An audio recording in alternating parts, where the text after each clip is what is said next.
Hello friends, मैं आपका mentor A.K. Singh. और जो हम SCERT की जो बुक की जो श्रृंखला है, यानी SCERT की जो टेक्स्ट बुक की जो समरी देख रहे हैं, यानी बुक्स की जो समरी देख रहे हैं, उसमें क्लास 7th की बुक की समरी देखेंगे। और आज हम पॉलिटिकल साइंस की बुक का लेसन नंबर पहला देखेंगे, यानी सिविक्स की किताब का पहला पार्ट देखेंगे। ये जो शॉर्ट नोट्स हैं या समरी हैं, शॉर्ट नोट्स कह लीजिए या समरी कह लीजिए, ये आपके जो यूपी के जितने भी टीचिंग रिलेटेड एग्जाम है उसमें काम आते हैं, क्योंकि आप जो रिफ्रेशर बारी बारी रिफ्रेशर पढ़ते हैं उसमें क्वेश्चन फॉर्मेट में दिया रहता है, और जो पेपर बनता है वो टेक्स्ट बुक से बनता है, और टेक्स्ट बुक में भी इम्पोर्टेंट चीज़ें आपको देखने के लिए मिलती हैं, और बच्चे टेक्स्ट बुक नहीं पढ़ते हैं।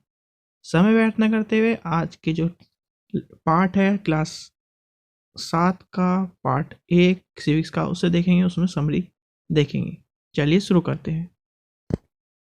ला जो पार्ट 1 है, जो सिविक्स की जो किताब है, उसमें पार्ट 1 क्या कह रहा है, और वो कह रहा है हमारे संविधान के बारे में। हमारा संविधान आपको सबको पता है, हमारे संविधान के लिए और हमारी देश को आज़ाद करने के लिए बहुत से लोगों ने अपना बलिदान दिया है। कहीं ना कहीं इस संविधान के पीछे भी वो हाथ हैं या फिर वो लोग हैं जिन्होंने एक ऐसा दौर देखा है जिसमें आज का जो व्यक्ति है वो सुरक्षित रह सके। यानी कि उस समय के लोगों ने हमारे देश को आज़ादी दिलाने में, हमारे देश के संविधान बनाने में अपना बहुत समय व्यर्थ किया है, अपना बहुत खून पसीने की मेहनत एक तरह से व्यर्थ की है। तब जाके हमारा देश आज़ाद हुआ और हमारा एक भारत का संविधान बना। सबको पता है भारत का संविधान एक ऐसा संविधान है जो सबसे बड़ा संविधान है, वर्ल्ड का सबसे बड़ा संविधान, और वो भी लिखित संविधान भारत का ही है, अगर आपसे कोई पूछे तब। तो चलिए आगे हम देखते हैं क्या बात कही गई है। तो इसके बारे में आगे देखते हैं, इसमें क्या कहा गया है, कैसे बना हमारा संविधान। संविधान आपको सबको पता होगा कि भारत में संविधान बनने के लिए पहले क्या आया। पहले जो हमारा देश था वो अंग्रेजों का गुलाम था, और अंग्रेजों के गुलाम के बाद ही व्यक्तियों में एक इस तरह की भावना पैदा हुई, जब तक आप किसी के अंदर एक बंधे रहेंगे और उसके नियम कानून को पालन करेंगे, उस और आपको स्वतंत्रता नहीं मिलेगी। वही फीलिंग हमारे आज़ाद सैनिकों या आज़ाद व्यक्तियों के मन में आई। आज जो हमारा जीवन है वो आज़ादी का जीवन है, पर पहले ऐसा नहीं था। पहले हम अंग्रेजों गुलाम थे। इसी को लेके जो लोग थे उन्हें संविधान बनाने की या आज़ादी की ज़रूरत पड़ी, और वो एक दिन आया जो कि हम किसे कहते हैं, 1946 को। देखते हैं, चलिए आगे क्या कह रहा है। इस काम को करने के लिए 1946 में एक संविधान सभा बनाई गई। संविधान, अगर आपसे पूछा जाए संविधान सभा कब बनी, तो 1946 में संविधान सभा बनी। इसमें कितने लोग थे ये पूछा जाता है। इसमें 389 लोग थे जो भारत के हर प्रांत से आए थे। कुछ लोग के नाम जो मुख्य हैं इसमें बताए गए, सरोजनी नायडू थी, विजय लक्ष्मी पंडित, मौलाना अबुल कलाम आज़ाद, जवाहरलाल नेहरू, HV कंत।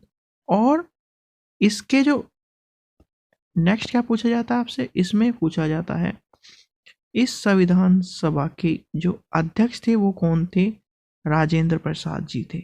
आपसे ये पूछा जाएगा कि संविधान सभा के अध्यक्ष कौन थे, उपाध्यक्ष कौन थे, इस तरह से सवाल आते हैं। तो अध्यक्ष कौन थे, राजेंद्र प्रसाद जी थे। दूसरा क्या पूछा जाएगा, दूसरा ये पूछा जाएगा कब बनी, तो 1946। कितने लोग थे, 389 लोग थे। ठीक है, आगे चलते हैं। संविधान सभा की एक प्रारूप समिति, संविधान सभा की एक प्रारूप समिति भी थी बनी, जिसमें संविधान लिखने का काम किया। ड्राफ्टिंग कमेटी यानी ड्राफ्ट, आपको सीधे सीधे अक्षर समझ में आया, ड्राफ्ट। प्रारूप समिति, प्रारूप समिति का काम क्या था, संविधान को लिखने का काम। आपने देखा होगा ये इस तरह की किताब जो हमें संविधान की कुछ पन्नों में किताब मिल जाती है, वो किताब ओरिजिनल नहीं है। ओरिजिनल किताब में लिखने के लिए हैंडमेड, मतलब हाथों से लोगों ने लिखा है, हाथों से ही चित्र बनाए हैं, और उनकी जो कॉस्टिंग है वो हमारे जो भारत के लोग हैं उन्होंने अदा भी करी है। वो आप ओरिजिनल संविधान के अगर गूगल पर सर्च करेंगे तो आपको मिल जाएगा उसका फोटो या पिक्चर। आगे देखते हैं समय व्यर्थ न करते हुए। इस समिति के अध्यक्ष थे डॉक्टर भीमराव अंबेडकर जी। समिति के अध्यक्ष कौन थे? सभा के अध्यक्ष कौन थे? राजेंद्र प्रसाद। और समिति के अध्यक्ष कौन थे? भीमराव अंबेडकर जी। 26 नवंबर 1949 को स्वतंत्र भारत का संविधान स्वीकार किया या बनकर तैयार हुआ। अगर आपसे पूछा जाए बनकर तैयार कब हुआ तो वो होता है 26 नवंबर 1949। और लागू कब हुआ? 26 जनवरी 1950। इसलिए हम 26 जनवरी मनाते हैं क्योंकि संविधान उस दिन लागू हुआ था। और 26 जनवरी को क्या है? 26 जनवरी को हमारा कानून दिवस है, जिसे कानून दिवस के रूप में 26 जनवरी को मनाया जाता है। और वो कब से मनाना शुरू हुआ है? जब से नरेंद्र मोदी जी ने इसका आरंभ किया है। आगे देखते हैं। 26 जनवरी को गणतंत्र दिवस के रूप में मनाया जाता है। 26 जनवरी को क्या होता है? गणतंत्र दिवस के रूप में मनाया जाता है। ये चीज याद रखना। 26 नवंबर 1949 में संविधान बनकर तैयार हुआ और 26 जनवरी 1950 को संविधान को या तो संविधान को स्वीकार किया गया या फिर संविधान पूरे भारत में लागू हो गया। आगे देखते हैं। इस चीज को आप कंफ्यूजन मत हो। 26 नवंबर और 26 जनवरी में एक में पूरे देश में लागू हो गया और एक में स्वीकार हो गया। ठीक है, आगे देखते हैं। डॉक्टर भीमराव अंबेडकर जी ने लंदन के गोलमेज सम्मेलन में भाग लिया। अगर आपसे पूछा जाए कि डॉक्टर भीमराव अंबेडकर जी ने कौन सी गोलमेज सम्मेलन में भाग लिया, तो वो पहली गोलमेज सम्मेलन में उन्होंने एक बार भाग लिया था। तो वो कौन सी है? ये है। तो पहले गोलमेज सम्मेलन में डॉक्टर भीमराव अंबेडकर जी ने भाग लिया। आगे देखते हैं आगे क्या कह रहा है। इसलिए उन्होंने किसी के बारे में ये कह रहा है, उन्होंने दलितों के निर्वाचन की मांग की थी। अगर आपसे पूछा जाए क्या अंबेडकर जी ने क्या किया था? निर्वाचन की मांग करी और फलस्वरूप विधानसभा में दलितों के स्थान और आरक्षण का कर दिया गया, जो कि एक आज के समय में महत्वपूर्ण चीजें हैं। ठीक है, आगे चलते हैं। आगे क्या कह रहा है? जो हम या आप पढ़ते हैं भारत एक लोकतांत्रिक देश है, उसके बारे में देखेंगे। आप ये देखिए, भारत एक लोकतांत्रिक देश है, इसका मतलब ये है कि इस सरकार बनाने और बदलने का सारा हक किसको है? लोगों को है। दूसरी बात यह है, लोकतांत्रिक देश में राष्ट्रपति, प्रधानमंत्री और मुख्यमंत्री कोई भी व्यक्ति बन सकता है, चाहे वो कितने भी उच्च स्थान पर हो या छोटे से छोटा व्यक्ति या गरीब व्यक्ति हो। उसका क्राइटेरिया जो भी है वो पूरा करता हो। वो भारत का नागरिक हो, 25 से उम्र कंप्लीट हो या 35 उम्र कंप्लीट हो। जैसे प्रधानमंत्री के लिए क्या है और मुख्यमंत्री के लिए क्या है, ये सब चीज़ें क्राइटेरिया जो है वो फॉलो करता हो, और वो किसी भी समाज का हो, किसी भी समुदाय का हो, जाति वर्ग किसी का भी हो, वो प्रधानमंत्री, राष्ट्रपति और मुख्यमंत्री बन सकता है। ठीक है, आगे देखते हैं। संविधान में देश का कामकाज के बारे में बताया गया।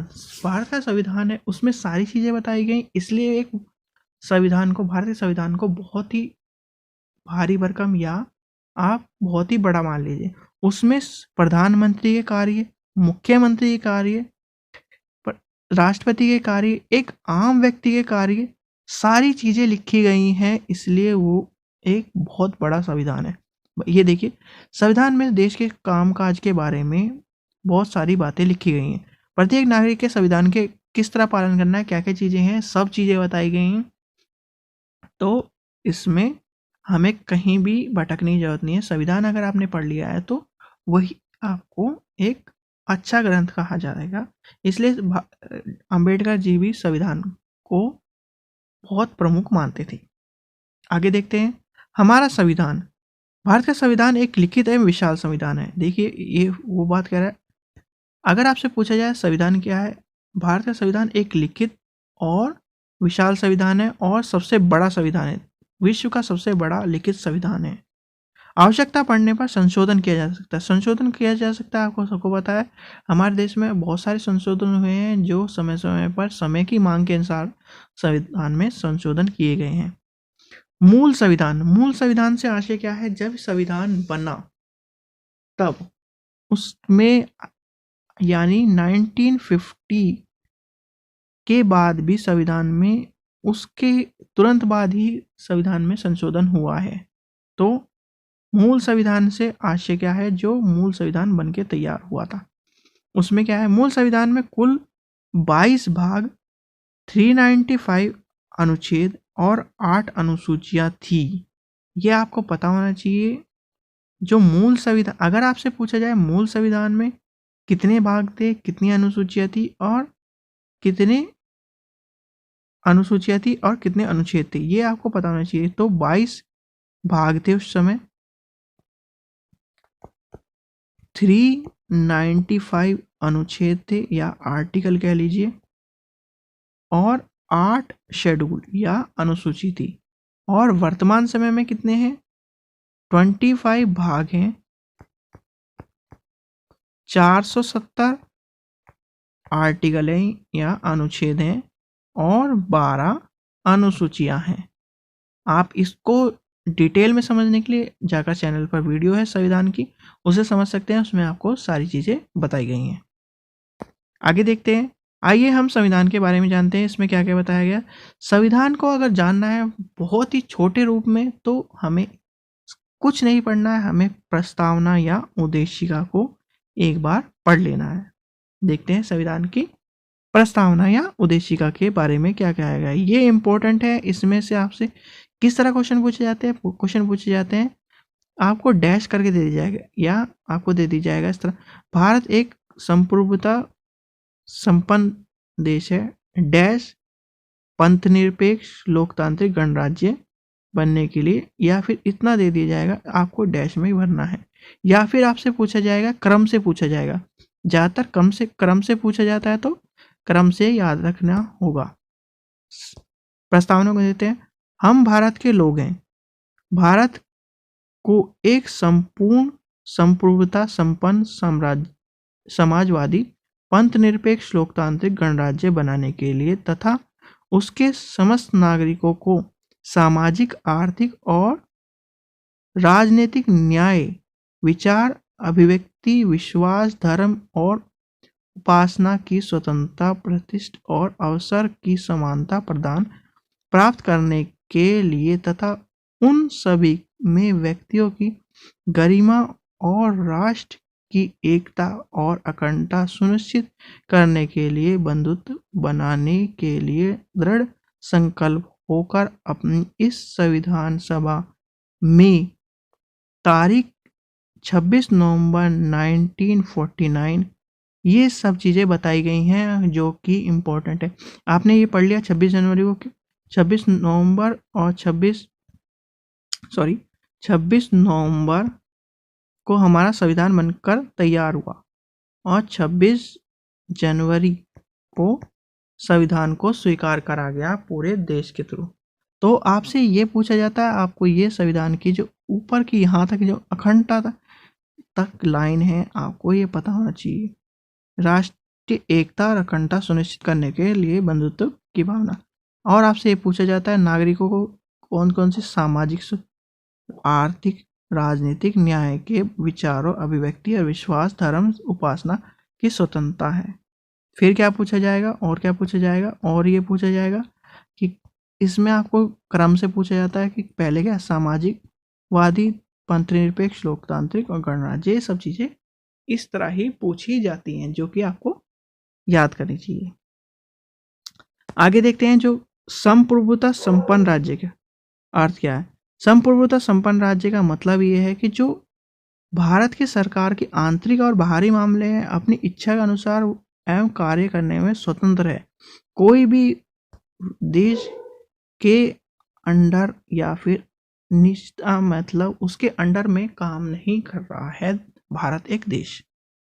ठीक है, आगे देखते हैं आगे क्या कह रहा है। समाजवाद, समाजवाद के बारे में क्या कह रहा है। हमारा लक्ष्य समाजवादी राज्य की स्थापना करना, यही समाजवाद का अर्थ है। सरकार लोगों की आर्थिक स्थिति में समानता लाने का प्रयास करता है, करे या फिर करती है। इस चीज को आप जमीनी स्तर पर देखें तो ये कहीं ना कहीं एक नॉर्मल बात है, पर आज तक कोई भी चीजें हुई नहीं। आगे देखते हैं पंथ निरपेक्ष। पंथ निरपेक्ष का मतलब यह है सभी धर्म एक है, कोई भी राज्य का धर्म नहीं होता। यानी कि हमारा देश में आपने देखा होगा हिंदू धर्म है, मुस्लिम धर्म है, सिख धर्म है, ईसाई धर्म है, पारसी धर्म है, अन्य धर्म जितने भी हैं, बौद्ध धर्म है, वो सब अपने धर्मों को या व्यक्ति अपने धर्म को मान सकते हैं। कोई भी राज्य का एक प्रमुख धर्म नहीं होगा, यही पंथ निरपेक्ष की बात कही गई है। लोकतांत्रिक गणराज्य, भारत की सरकार में जनता के लिए तथा जनता के द्वारा चुने गए जो शासन है उसके बारे में लोकतांत्रिक कहा गया है। भारत का जो प्रमुख है या फिर भारत का राष्ट्रीय अध्यक्ष जो है कौन है, राष्ट्रपति जी हैं। वो वंशानुकरण, जो वंश के आधार पर, जैसे राजा के बाद उसका पुत्र और उसके बाद पुत्र, इस तरह चलते आ रहा है, वो इस तरह का पद नहीं है। उस पर कोई भी जाकर अपनी योग्यता अनुसार, जो योग्यता है उसके अनुसार उस पद पर बैठ सकता है, चाहे वो किसी भी जाति का हो, धर्म का हो, किसी भी वर्ग का हो, वो उस पर आसीन कर सकता है। आगे देखते हैं मौलिक अधिकार या मानव अधिकार। पहले मौलिक अधिकार से पहले मानव अधिकार के बारे में पढ़ेंगे। मानव अधिकार मोस्ट इंपॉर्टेंट है। मानव अधिकार में आपसे क्या पूछा जाता है। मानव अधिकार जो है जन्म से ही प्रारंभ हो जाते हैं और वो मृत्यु तक चलते हैं। ठीक है, चाहे व्यक्ति सामाजिक, आर्थिक और धार्मिक रूप में किसी से भी हो, वो सबके समान होंगे। इसमें इंपॉर्टेंट क्या पूछा जाता है, मानव अधिकार का जो दिवस है वो पूछता है। मानव अधिकार दिवस कब है, तो वो आपको सबको पता होगा 10 दिसंबर को मानव अधिकार दिवस मनाया जाता है। इसमें क्या है, 10 दिसंबर 1948 को संयुक्त राष्ट्र संघ की महासभा में मानव अधिकारों को सार्वभौमिक घोषित किया। अगर आपसे पूछा जाए ये संयुक्त राष्ट्र ने कब घोषणा की थी, तो वो है 10 दिसंबर 1948। ये कई बार पूछा गया है दोनों क्वेश्चन, तो इसलिए आपको इस चीज को ध्यान में रखें। आगे देखते हैं भारत में मानव अधिकारों की रक्षा के लिए 1993 में राष्ट्रीय मानवाधिकार आयोग का गठन किया गया। अगर आपसे पूछा है राष्ट्रीय मानवाधिकार आयोग का गठन कब किया गया, तो वो है 1993। 1993 में आपको ये समझ में आ गया। और अगर पूछा जाए कब हुआ, तो 10 दिसंबर 1948 में। चलिए आगे देखते हैं मौलिक अधिकार या फिर फंडामेंटल राइट्स इंग्लिश में। तो मौलिक अधिकार सबको पता है, मौलिक अधिकार कितने हैं, 6 हैं। वर्तमान समय में 6 हैं, पहले कितने थे, 7 थे। और 7वां कौन अधिकार जो हटा है वो कौन सा है, उसमें था कि जो जमीन के आधार पर या फिर व्यक्ति को एक तरह से जो अधिकार था, जो यह यानी मौलिक अधिकार 7 थे, तो उसमें से 31 को हटा दिया गया है। 31 को हटाकर अब कहाँ कर दिया गया, 300A में। और वो क्या था, संपत्ति का अधिकार, जो कि एक तरह से भूमाफियाओं के लिए या फिर बड़े लोगों के लिए बहुत ही आसानी हो गई थी। ये अधिकार हटाकर 300A में कर दिया गया। अब वर्तमान समय में 6 अधिकार हैं। तो पहला देखते हैं मौलिक अधिकार कौन सा है, समानता का अधिकार। व्यक्ति जो भारत का है या फिर उसे समानता का अधिकार के तौर पर जन्म के आधार पर, स्त्री के आधार पर या फिर किसी भी आधार पर उसके साथ भेदभाव का या फिर छुआछूत के आधार पर उसका शोष समानता का व्यवहार करना है, छेड़छाड़ या उसके साथ दुर्व्यवहार नहीं करना है। समानता के अधिकार में ये बताई गई हैं बातें। स्वतंत्रता का अधिकार, भारत के नागरिकों को अपने विचार व्यक्त करने का अधिकार है। नागरिकों को शांतिपूर्ण सम्मेलन करने का अधिकार है। देश में नागरिकों को यूनिटी बनाने का अधिकार है। इच्छा अनुसार स्वतंत्रता है, कहीं भी आने जाने का अधिकार है, कुछ भी खाने का अधिकार है, ये सब चीज़ें। और नागरिकों को रोजगार प्राप्त करने का भी अधिकार है। ठीक है, इसमें ये बात कही गई है। आगे देखते हैं। आपसे ये पूछा जाए कि अगर, वैसे तो ये पूछा नहीं जाता पर नॉर्मली पूछा जाता है बड़े पेपरों में, जो यूपी के पेपर हैं, तो ये आपको पता होना चाहिए। अगर कोई भी व्यक्ति गिरफ्तार हो जाए तो उससे उसकी जो कारण है, वो व्यक्ति अपने कारणों का जान सकने का अधिकार रखता है। यानी उसे कारण बताना होगा कि पुलिस वाले को, और उसे मतलब एक तरह से जब तक वो जुर्म साबित नहीं हो जाता, जेल में सज़ा नहीं दी जा सकती, जेल की सज़ा नहीं दी जा सकती। गिरफ्तारी के समय अपने जुर्म को जानने का अधिकार है और 24 घंटे के अंदर मजिस्ट्रेट के पास पेश करने का हमारा मौलिक अधिकार है। ठीक है, उसमें हमारे जो वकील हैं या फिर कानूनी तौर पर हम सहायता के लिए मांग कर सकते हैं। ये सब चीज़ें मौलिक अधिकार में हैं। आगे देखते हैं। शिक्षा का अधिकार। शिक्षा का अधिकार में आपको दो चीज़ याद रखनी होगी। शिक्षा के अधिकार में 86वें संविधान संशोधन में 21 कै या फिर 21A में आया था, और दूसरा RTE है। RTE कब आया? वो आया 2009 में। तो इस वजह से कन्फ्यूज़न ना हो, दोनों ही एक चीज़ के बारे में बात है, तो यहीं पे बच्चे कन्फ्यूज़न होते हैं 2002 और 2009 में। तो आप पढ़ते हैं 2009 में जो आया 21, आपने देखा होगा अनुच्छेद 21 क्या कहता है? एक तरह से स्वतंत्रता की बात करता है। तो वही चीज़ें यहाँ आई हैं 21 कै में। शिक्षा का अधिकार कर दिया गया। और ये पूछा जाता है ये अमेंडमेंट कब हुआ? 86वें जो संविधान का संशोधन था 86 कै में शिक्षा का अधिकार मौलिक कर्तव्य से, मौलिक अधिकारों से जोड़ा गया। और इसमें क्या कहा गया? 6 वर्ष से 14 वर्ष की आयु के सभी बच्चों को निःशुल्क और अनिवार्य शिक्षा दिलाने का सरकार का दायित्व है।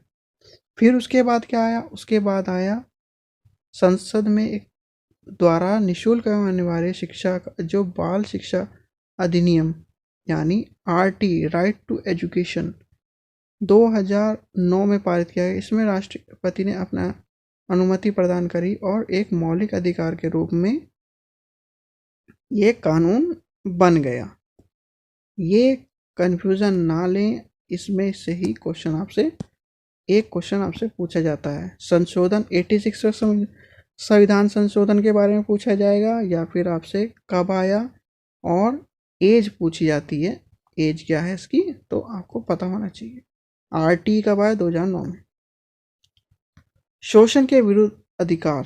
अगर आपका कोई व्यक्ति शोषण कर रहा है तो उससे रिलेटेड ये अधिकार है, और अधिकार सीधे सीधे ये बाल अधिकार से रिलेटेड है। आगे देखते हैं। बाल अधिकार के बारे में पढ़ते हैं हम। बाल अधिकार में क्या क्या हक हैं बच्चों को?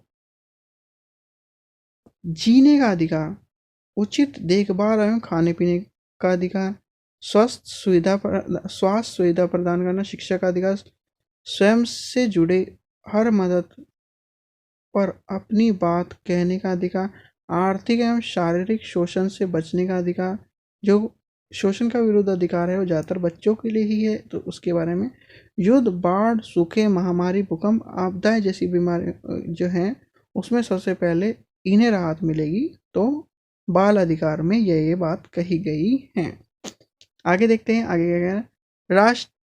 राष्ट्रीय बाल संरक्षण आयोग की स्थापना कब करी गई? मार्च 2007 में। ये आपसे पूछा जाता है तो इसका ध्यान में रखें। अगर ये पूछा जाए उत्तर प्रदेश का कहाँ है, तो उत्तर प्रदेश का हमारे राज्य में उत्तर प्रदेश में कहाँ है, तो इसका कार्यालय कहाँ है, लखनऊ में है। ये दोनों चीज़ें आपको पता होनी चाहिए। कब आया, 2007 में, और कार्यालय उत्तर प्रदेश का कहाँ है, लखनऊ में है। आपने देखा होगा बचपन बचाओ आंदोलन के बारे में पूछा जाता है। बचपन बचाओ आंदोलन के संस्थापक कौन है, कैलाश सत्यार्थी। और दूसरा इनसे ये पूछा जाता है इन्हें कब नोबेल पुरस्कार मिला, तो 2014 में शांति का नोबेल पुरस्कार मिला। ठीक है बच्चों, ये कहानी है, उसमें ही वही बात कही गई है जो चाइल्ड लेबर के बारे में हमने पढ़ा। तो आप देखते हैं बाल मजदूरी अधिनियम कब आया, तो ये आया था 1986 में। और अगर आपसे उत्तर प्रदेश के बारे में या इसके बारे में पूछा जाए, राष्ट्रीय बाल अधिकार संरक्षण आयोग की स्थापना कब हुई, 2007 में। तो ये चीज़ आपको ध्यान में रखनी है। संरक्षण आयोग कब हुआ, 2004 में। और जो बाल मजदूरी अधिनियम है वो कब आया, 1986 के तहत। आगे देखते हैं ये सब चीज़ें, इसमें क्या क्या चीज़ें हैं। बच्चे जो काम 14 वर्ष से कम उम्र के बच्चे हैं उन्हें काम नहीं होने कराना चाहिए। ठीक है, इस चीज़ के बारे में बताया गया। इसमें क्या कहा गया है, 14 वर्ष से कम के बच्चे को काम नहीं कराएगा। और अगर सरकार के मना होने के बाद भी काम करा रहा है कोई व्यक्ति, तो 6 महीने से 2 साल की जेल, 20,000 से इतने का जुर्माना, ये सब चीज़ें बताई गई हैं। शिकायत करने के लिए थाने में, क्षेत्रीय और मजिस्ट्रेट के पास जा सकते हैं। सरकार द्वारा बच्चों को मुफ्त दोपहर का भोजन, किताबें और बैग, ये सब चीज़ें जो कि 6 to 14 वाली जो चीज़ें हैं वो बताई गई हैं। आगे देखते हैं आगे क्या गया। धर्म की स्वतंत्रता। धर्म की स्वतंत्रता में सबको पता ही है, हमारे देश सभी धर्मों का सम्मान करता है और सभी त्यौहार मनाता है। संस्कृति और शिक्षा का अधिकार, किसी भी शिक्षा के लिए पाने का अधिकार है हमारे पास, और किसी भी संस्कृति को मानने का। उपचार का अधिकार, कोई भी हम कानूनी सहायता या किसी भी तरह से न्यायालय में हम जा सकते हैं अगर हमारे अधिकार को हनन हो तो। मौलिक अधिकार का हनन होने पर कोई भी व्यक्ति लोकहित के लिए मदद मांग सकता है। ठीक है बच्चों, आगे देखते हैं। संविधान में जहां नागरिकों को मूल अधिकार दिए गए हैं, वहीं एकता और अखंडता बनाए रखने के लिए आप, ये इम्पोर्टेंट है, ये इससे रिलेटेड क्वेश्चन पूछे जाते हैं। तो आपको इस चीज़ का, अगर आपके देश मतलब भारत देश में आपातकालीन की व्यवस्था हो जाए, बाहरी आक्रमण हो जाए, युद्ध हो जाए, शस्त्र इस तरह का हो जाए, तो हमारे जो मौलिक अधिकार हैं या नागरिक के जो मौलिक अधिकार हैं वो समाप्त हो जाएंगे और वो राष्ट्रपति के पास चले जाएंगे। एक तरह से राष्ट्रपति उन्हें शून्य कर देंगे जब तक अगर बाहरी आक्रमण है तो।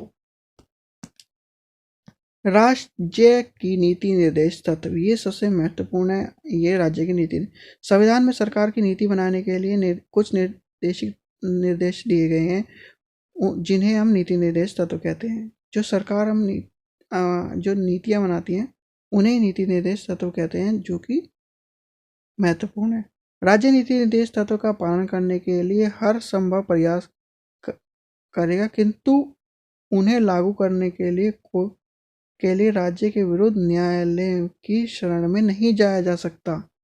अगर आपसे कोई पूछे कि जो directive principle of state policy है उसके तहत हम न्यायालय में जा सकते हैं, पर ये चीज़ें गलत हैं, नहीं जा सकते, तो आप इस चीज़ का ध्यान में रखें। आगे देखते हैं हम,